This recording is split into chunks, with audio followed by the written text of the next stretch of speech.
Biblia en el libro de Josué. Josué, capítulo 1. Y en esta noche tenemos la tercera parte de nuestra serie, Dios pelea nuestras batallas. Estamos estudiando esta serie. Los que vengan por primera vez, tenemos las conferencias grabadas para que puedan ustedes ya seguir la frecuencia de esta serie.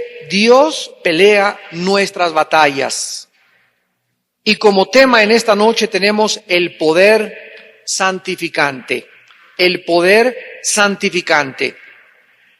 En la última clase vimos de qué manera la salvación de Rahab la ramera nos ilustró cómo ser libres del castigo del pecado. La destrucción de Jericó es una lección de cómo ser libres del poder del pecado. La conquista de Israel hacia la tierra de Canaán es un tipo de la batalla que el creyente tiene con el pecado. Dios le dijo a Israel: avancen y conquisten la tierra de Canaán. La tierra de Canaán consistía de 7 ciudades, 7 fortalezas, y la primera era Jericó. Y cuando Josué comienza a introducir al pueblo de Dios hacia la tierra de Canaán, ¿cuál fue el primer obstáculo que tuvieron delante de ellos? La ciudad impenetrable, inexpugnable de Jericó. Y la primera lección que Dios quiere enseñarle a Josué, es un repaso de las últimas lecciones, es que esa ciudad de Jericó no iba a ser tomada, ni destruida, ni conquistada por el poder humano, ni por la habilidad humana, ni por la capacidad militar, ni por la logística o la estrategia de la milicia, sino que esa primera ciudad, esa primera fortaleza, les enseñaría a su pueblo de que la batalla es del Señor, que Él es el que va a ganar y a pelear por nosotros todas nuestras guerras y todas nuestras batallas. La batalla contra tu esposa, tú no la vas a ganar. Alíate a Dios, hazte amigo de Dios y Dios peleará, y Él podrá convencer a tu esposa a que regrese contigo. La batalla contra tu esposo no es tuya, porque en los seres humanos no tenemos la capacidad, ni la sabiduría, ni la habilidad para poder pelear. La batalla penal o judicial que tú tienes en algún juzgado no es por tus abogados ni por la cantidad de dinero que tú tengas, porque si Dios está de tu lado, Dios nos llevará de victoria en todas nuestras peleas, en todas las guerras que enfrentemos. Y esto es importante porque los cristianos no han podido aprender esta lección todavía. Y me refiero no a todos los cristianos, desde luego, pero la mayor parte de la cristiandad actualmente siguen luchando, siguen creyendo que es con espada y es con ejército. Y no es por la fuerza del caballo por lo que la guerra se pelea, sino es por el Espíritu del Señor. Cuando Josué entró a la tierra de Canaán y enfrentó la primera muralla de Jericó, Josué comenzó a pensar: vamos a tener que tener 4 catapultas, vamos a tener que tener un sistema de redes para brincarnos porque no se puede entrar ninguna puerta, vamos a tener que rodearnos, cuántos flecheros tenemos, cuántos arqueros tenemos, cuántos hombres de a caballo. Y en eso, en el capítulo 5 de Josué, por favor acompáñenme al capítulo 5 de Josué,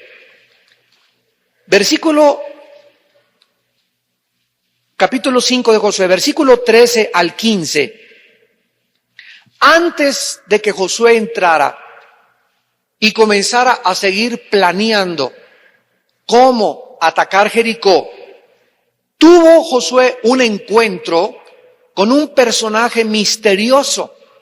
Y dice la Biblia: estando Josué cerca de Jericó, alzó sus ojos y vio un varón que estaba delante de él, el cual tenía una espada desenvainada en su mano, y Josué, yendo hacia él, le dijo: ¿eres de los nuestros o de nuestros enemigos?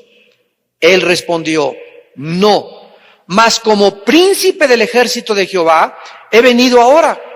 Entonces Josué, postrándose sobre su rostro en tierra, le adoró y le dijo: ¿qué dice mi señor a su siervo?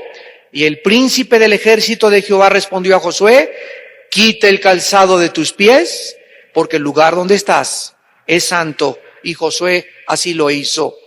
¿Quién creen ustedes que era este príncipe del ejército de Jehová? El Hijo de Dios, Jesucristo. Esto se llama en la Biblia teofanías, que significa manifestaciones visibles o físicas del Hijo de Dios antes de su encarnación.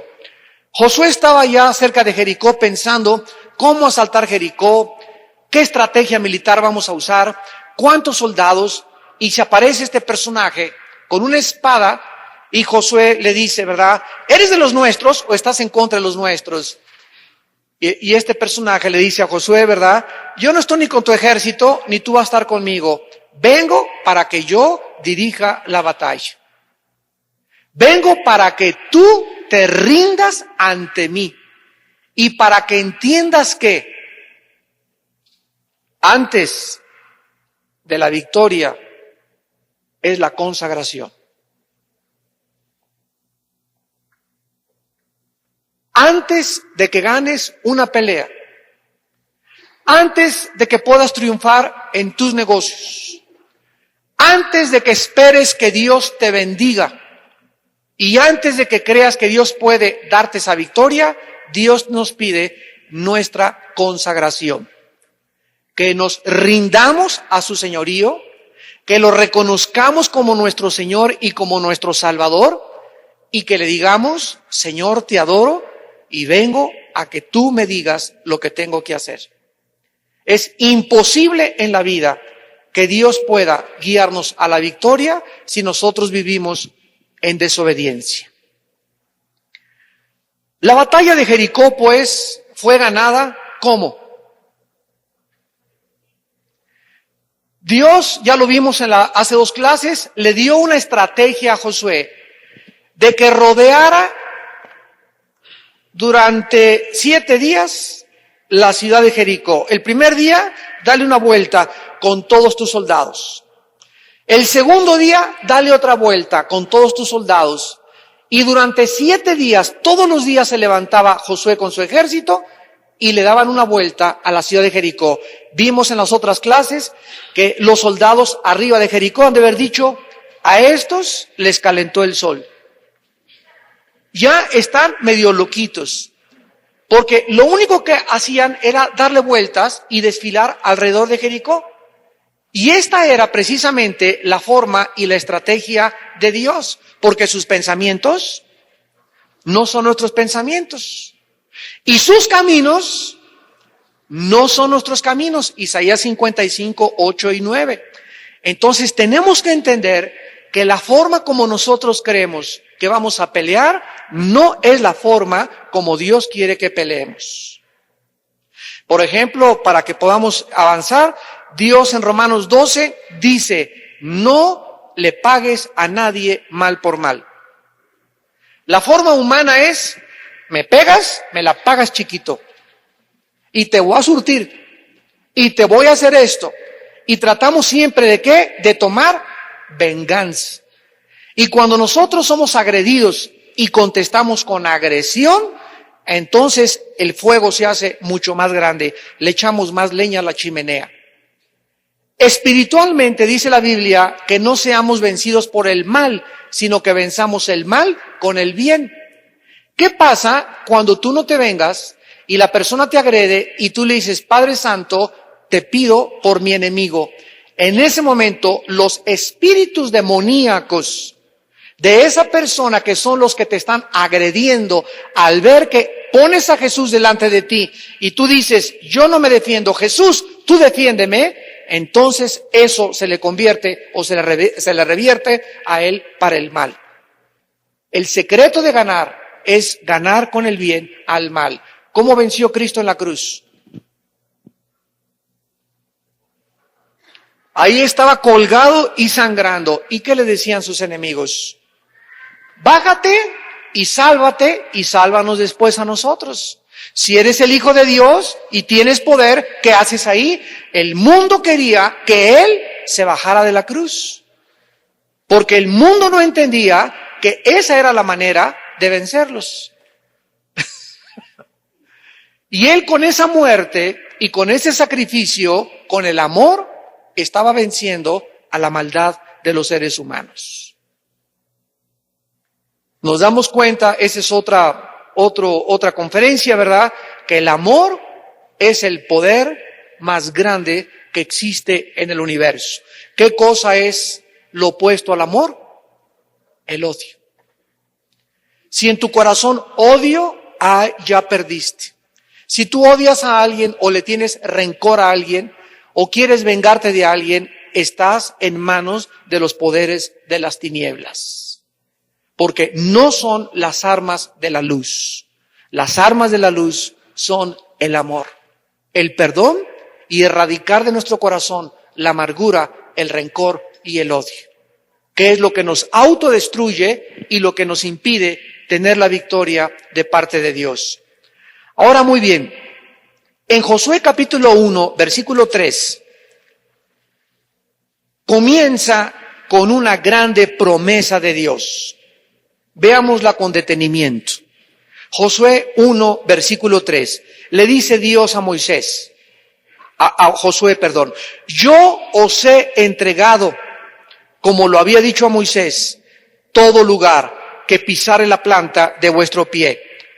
La posición o la posesión de Canaán de parte de Israel estaba inseparablemente ligada a esta promesa. Yo ya les he entregado Canaán. Vean ustedes el tiempo del verbo, en tiempo pasado. Josué pudo haber dicho, a ver mis soldados, traigan las hamacas, saquen los cocos, las limonadas, ya está la guerra ganada, ya Dios me acaba de decir que es de nosotros Canaán. Sin embargo, aun cuando Dios les dijo que Canaán ya era garantizado que les pertenecía, ellos tenían que apropiarse a través de la guerra de la victoria. ¿Qué nos ha dicho Dios acerca del pecado a nosotros los cristianos? El pecado, Romanos 6, no tiene por qué dominarte, ¿no es verdad? Sin embargo, nosotros tenemos diario ¿qué? Hacer la guerra contra el pecado. Diario estamos llenos de tentaciones, diario estamos llenos de ataques, de persecución, de malos entendidos, problemas con los hijos, problemas en el matrimonio, problemas con los vecinos, y diario tenemos que estar peleando en guerra. Y esta guerra, que es la parte que nos corresponde a nosotros, tenemos que pelearla con Dios de nuestro lado. Si te está atacando un problema, por ejemplo, dice en 2 de Pedro 2:9, ¿sabe Dios librar de tentación a los piadosos? Pero ahí estás tú en tu oficina y tu secretaria ya tiene 4 días que te está enseña las piernas. Y tú, ¿verdad? Ahí como tonto, como dicen proverbios, como va el buey al degolladero, ahí estás papaloteando y juntando y haciendo en tu imaginación cosas, y tú sabes que estás casado. Y en ese momento no llegas a tu casa y le dices, Padre, cúbreme con tu sangre, dame fuerza, sino que comienzas a coquetear con el pecado. Y dice en Proverbios 6, ¿jugará el hombre con brasas sin que sus vestidos ardan? Así es el hombre que se llega a la mujer de su prójimo, no quedará impune ninguno que la tocare. Entonces, si tú estás jugando con fuego, te vas a quemar.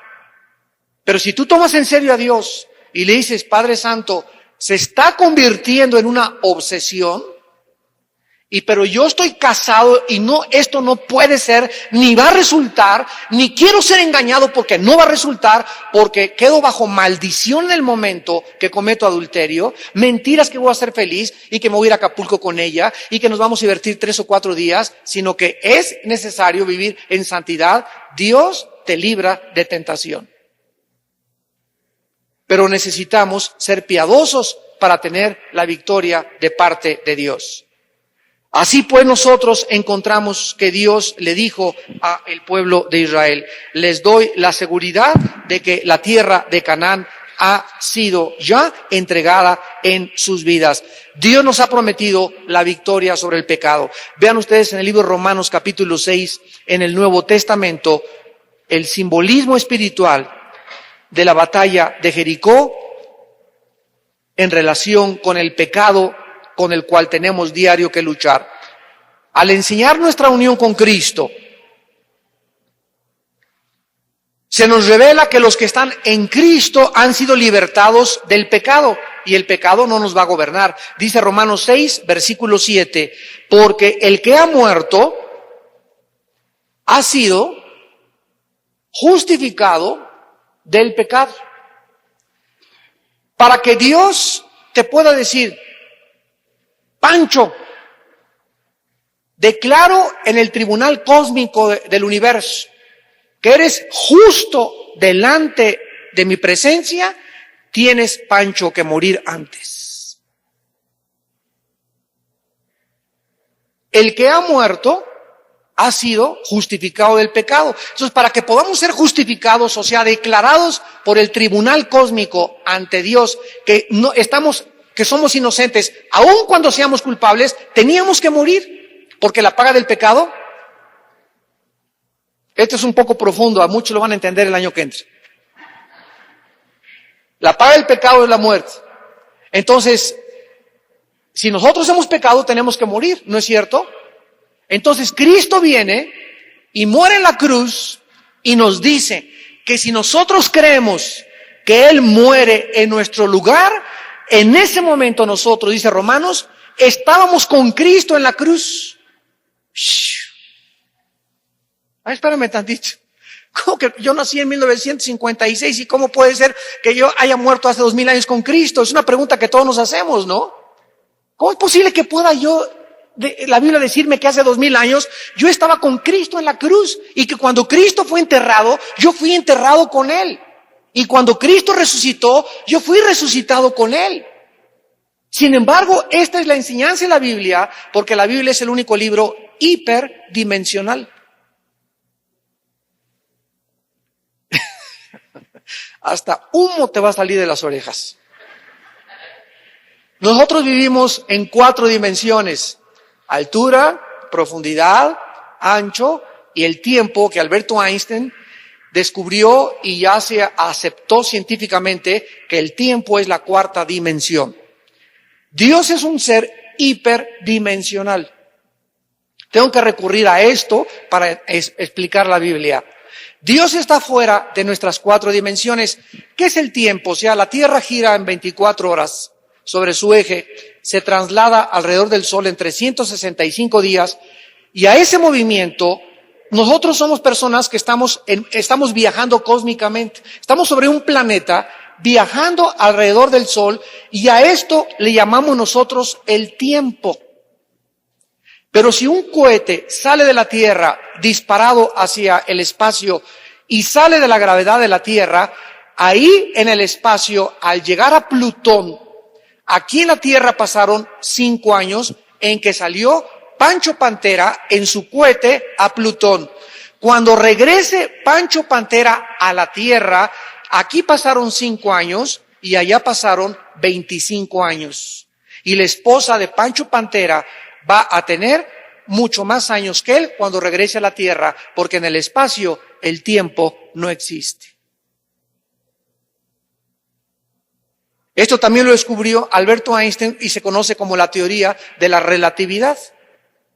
El tiempo es algo totalmente relativo, no existe más que de acuerdo al movimiento en el que nosotros nos encontramos. Entonces Dios está fuera de nuestro tiempo y de nuestro espacio. Por eso dice, Él es el mismo ayer, hoy y por los siglos. Cuando lleguemos al cielo y nos encontremos al apóstol Pablo, Pablo va a decir, acabo de llegar y aquí pasaron 20 siglos. Va a parecer como 2 segundos. Y aquí pasaron 20 siglos. Entonces todo es relativo y todo es aparente, porque la realidad no es el mundo físico, es el mundo espiritual, invisible.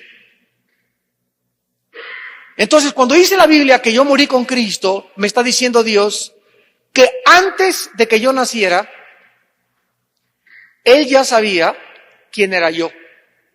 Y cuando estábamos en el vientre de nuestra madre, Jeremías 1:5, diseñó Dios el propósito por el cual habíamos nacido.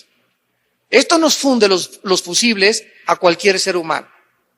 Por eso es tan maravillosa la Biblia, porque no existe ni el Corán, ni el Tripitaka de Buda, ni el Ramayana, ni los Vedas de los persas. Ningún libro sagrado contiene ni nos revela la hiperdimensionalidad del Dios que creó el cielo y la tierra. Y esto es lo maravilloso de poder saber que cuando somos cristianos se nos caen las vendas y comenzamos a ver no solamente el mundo físico y la investigación empírica de lo que no creo, lo que no veo, lo que no oigo, sino comenzamos a entrar a una dimensión donde todo es más real que la apariencia del mundo que nos rodea. Y donde todo cobra y tiene sentido a la luz de la palabra de Dios. Entonces, cuando tú aceptas a Cristo, morimos con Cristo en la cruz del Calvario.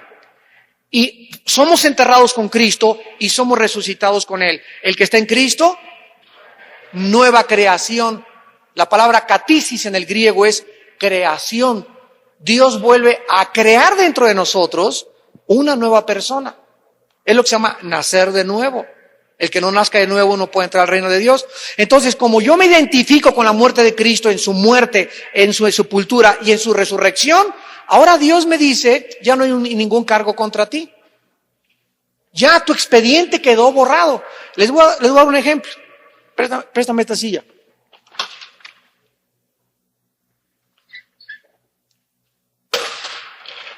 Yo soy un reo condenado a muerte y aquí está el expediente que tiene el juez. Y me dice, usted, Filomeno de los Campos Verdes, es una persona que por los delitos, crimen, secuestro, robo, merece la pena capital. Muy bien, me sientan en la silla eléctrica,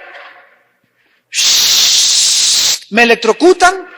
En el momento en que me electrocutan, el expediente que le pasa en el juzgado es destruido. O queda obsoleto porque ya se ejecutó la sentencia legalmente. ¿Qué pasa si a los 3 días resucita Filomeno de los Campos Verdes?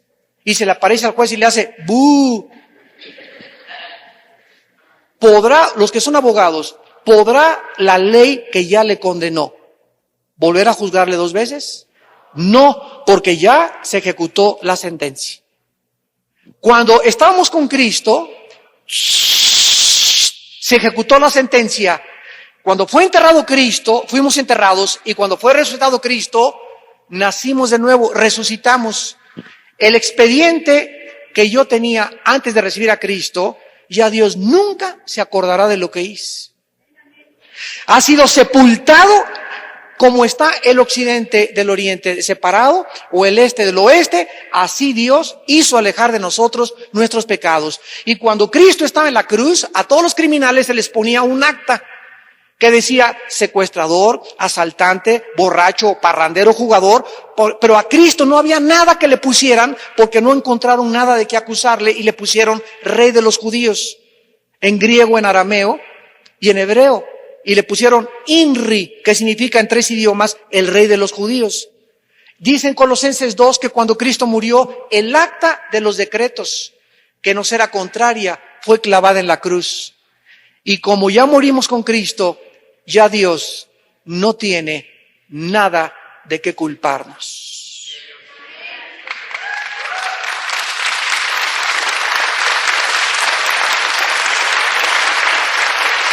¡Wow! El que oye mi palabra y crea al que me envió, Juan 5:24, no vendrá a condenación. Crisis en el griego, que se tradujo condenación, que significa juicio. Romanos 8:1, ninguna condenación hay para los que están en Cristo Jesús. Hemos sido santificados, justificados y lavados en el nombre y por el Espíritu de nuestro Dios. Dice en 1 Corintios 6, 9 y 10, no erréis, ¿qué no sabéis que los adúlteros, ni los afeminados, ni los borrachos, ni los estafadores heredarán el reino de Dios? Mas esto erais algunos. Mas ya habéis sido lavados, ya habéis sido santificados, ya habéis sido justificados en el nombre de Jesús y por el Espíritu nuestro Dios. ¿Qué cosa es la iglesia? Somos puros ex borrachos, ex drogadictos, ex homosexuales, ex marihuanos, ex cocainómanos, ex asesinos, ex secuestradores. Aquí nadie era trapecista. A nadie le decían San Cristóbal ni Santa Catarina. Todos teníamos un expediente bastante nexo. Y ese expediente quedó sepultado con la muerte de Jesucristo. El que ha muerto ha sido justificado del pecado. Ahora sí entiendes Romanos 6:7. ¿Por qué somos justificados? Porque ya morimos con Cristo. Y finalmente dice Romanos capítulo 6, versículo 14. Porque el pecado no se enseñoreará de vosotros. La palabra enseñorear significa dominar. Pues no estáis bajo la ley, sino bajo la gracia. Para terminar esta explicación, no, aquí déjala, porque voy a explicar ahora lo siguiente. Esta es la ley y aquí estoy yo. Y la ley me dice, tienes que cumplir la Pascua, tienes que cumplir la fiesta de los tabernáculos, tienes que hacer sacrificios, tienes que hacer esto, tienes que hacer aquello, y si no lo haces, estás bajo pecado y bajo juicio y bajo condenación. Es lo que la ley me dice. Entonces, esta persona que es acusada por la ley, muere. Lo explica Romanos 7, como la mujer casada con un ogro. Esta persona muere y esta persona resucita. La ley, ahora a la persona que acaba de resucitar, ¿ya de qué la puede acusar si ya murió? Y cuando resucita a otra ley más grande que la ley que le condenaba. Ahora se llama la ley del Espíritu y de la gracia en Cristo Jesús. Entonces ahora nosotros, cuando dice la Biblia que no estamos ya bajo la ley ya no me puede demandar nada porque estoy muerto, porque ya moría la ley. Ya no me puede decir que si no hago eso lo condeno porque ya alguien lo hizo por mí en la cruz del Calvario, mi Señor Jesucristo. Y ahora resucito y estoy bajo otra persona, con otra ley. Es como la mujer, aquí está un marido que le dice a la mujer, si no haces esto te voy a golpear y te voy a surtir, etcétera, etcétera. Y entonces se muere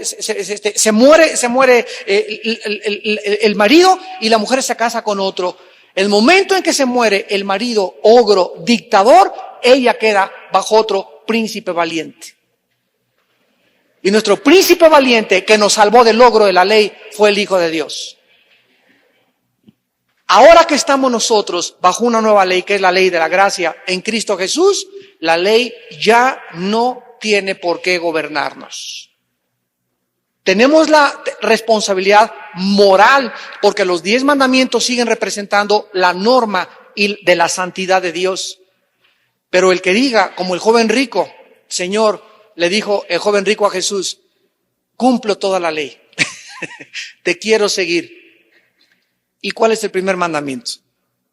Amarás a Dios sobre todas las cosas. Y el joven, y le dice Cristo, ve, vende lo que tienes y me sigues. Y el joven se entristeció y ya no quiso seguir a Cristo.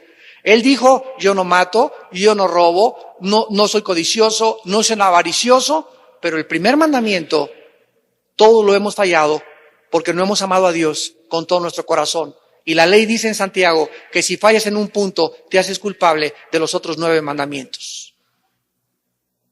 Dios demanda que cumplamos los 10 mandamientos o somos culpables de todos.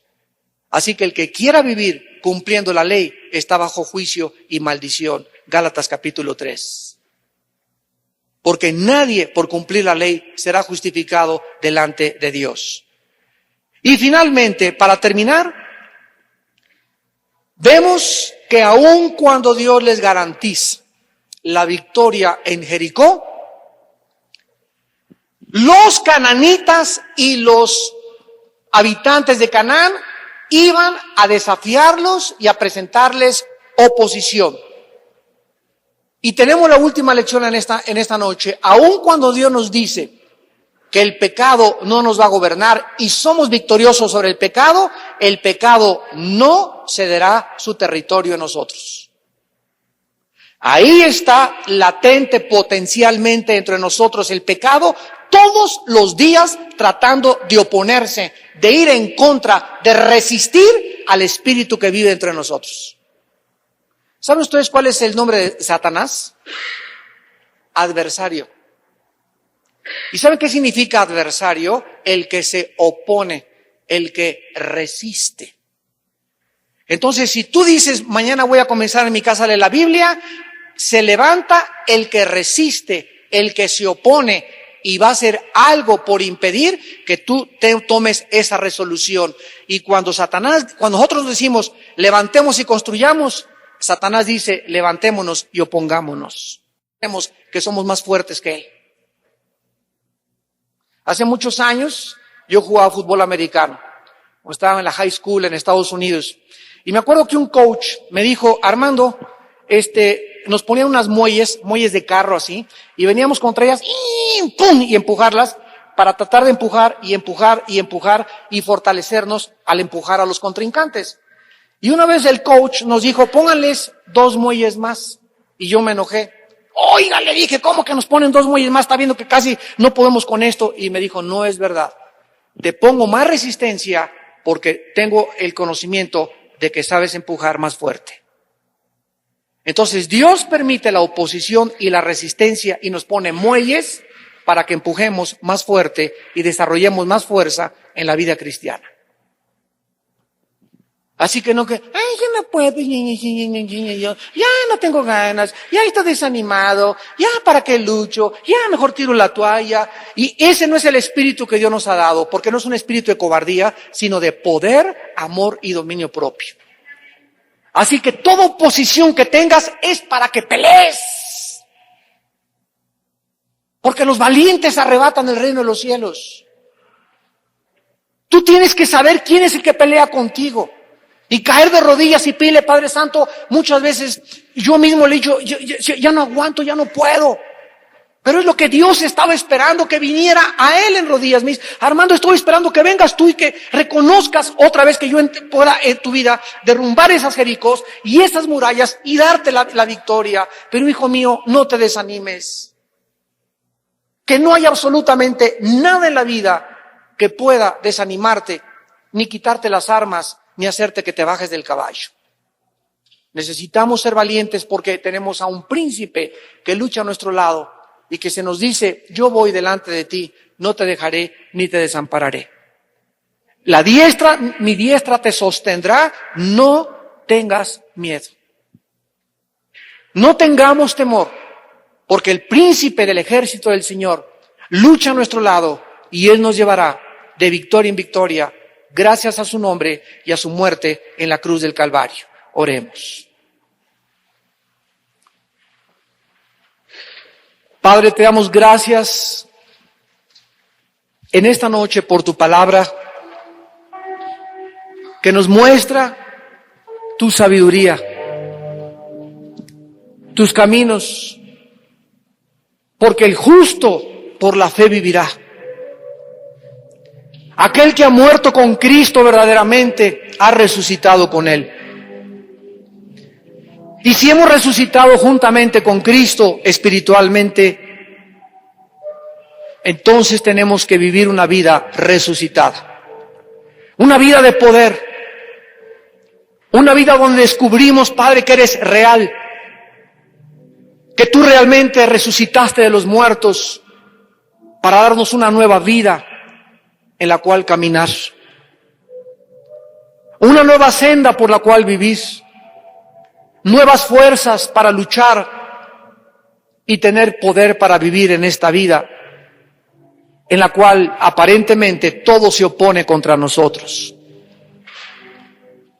Gracias, Señor, porque tú eres nuestro pastor y nunca nada nos ha de faltar. Aunque pasemos por valles de sombras y de muerte, no tendremos temor. No tendremos miedo porque tú estás con nosotros. Tu vara y tu cayado nos infundirán aliento. El bien y la misericordia nos seguirán todos los días de nuestra vida. Y aún después de la muerte, nos seguirás pastoreando en la otra vida. Gracias por la esperanza que has traído a nuestra vida, Señor Jesús. Gracias por tu muerte y tu sangre en la cruz. Gracias por haber vencido la muerte y habernos enseñado que hay vida después de esta vida, así como tú vives por los siglos de los siglos. En esta noche tal vez haya personas que no han hecho una decisión por seguir a Jesús. Y en esta noche Dios te manda, dice la Biblia, a que te arrepientas de tus pecados. Que creas que en la cruz Cristo murió en tu lugar y pagó la cuenta, el expediente que nos era contrario. Él lo pagó y Dios castigó a su Hijo en nuestro lugar para demostrarnos cuánto nos ama. El que no conoció pecado, por nosotros se hizo pecado, dice la Biblia, para que nosotros fuésemos hechos la justicia de Dios en él. Mas él herido fue por nuestras rebeliones y molido por nuestros pecados. El castigo de nuestra paz fue sobre de él, y por sus llagas hemos sido nosotros curados. Vengan a mí, dijo Jesús, y yo les haré descansar. Tu vida no tiene paz, no tiene descanso. Eres como un vagabundo, como una persona errante en esta vida, porque no has conocido dónde descansar tu cabeza, tu corazón. Y este descanso se llama Jesús. Él es el que te invita en esta noche a que vengas a Él, y Él quiere entrar a tu vida y comenzar a pelear tus batallas para llevarte de victoria en victoria en su nombre bendito. ¿Qué tengo que hacer? Me preguntarás, para que yo pueda comenzar a tener a Jesús de mi lado, para que Jesús pueda entrar a mi vida. La Biblia dice: arrepiéntete, reconoce que eres pecador delante de Él, que hay un expediente que si tú mueres y no es Cristo el que lo lleva en la cruz, te condenas eternamente en el infierno. Cree que Cristo pagó por ese expediente, por esa vida tuya del pasado en una cruz. Y si tus pecados fueran como el carbón de negros, como la blanca lana vendrán a ser, porque hay perdón en la sangre de Jesucristo. Y en último lugar, en esta noche, invítale a tu corazón. Ahí desde tu lugar, dile estas palabras: Señor mío y Dios mío, en este momento me arrepiento de mis pecados. Creo que en la cruz pagaste con tu sangre por ellos. Creo que a los 3 días resucitaste de los muertos para traer a mi vida en esta noche la esperanza de también volver a vivir algún día contigo. Señor Jesucristo, entra a mi vida en este momento. Te recibo como mi Señor y mi Salvador. Y te doy las gracias por perdonarme y aceptarme tal como soy de pecador. En el nombre de Jesús. Amén.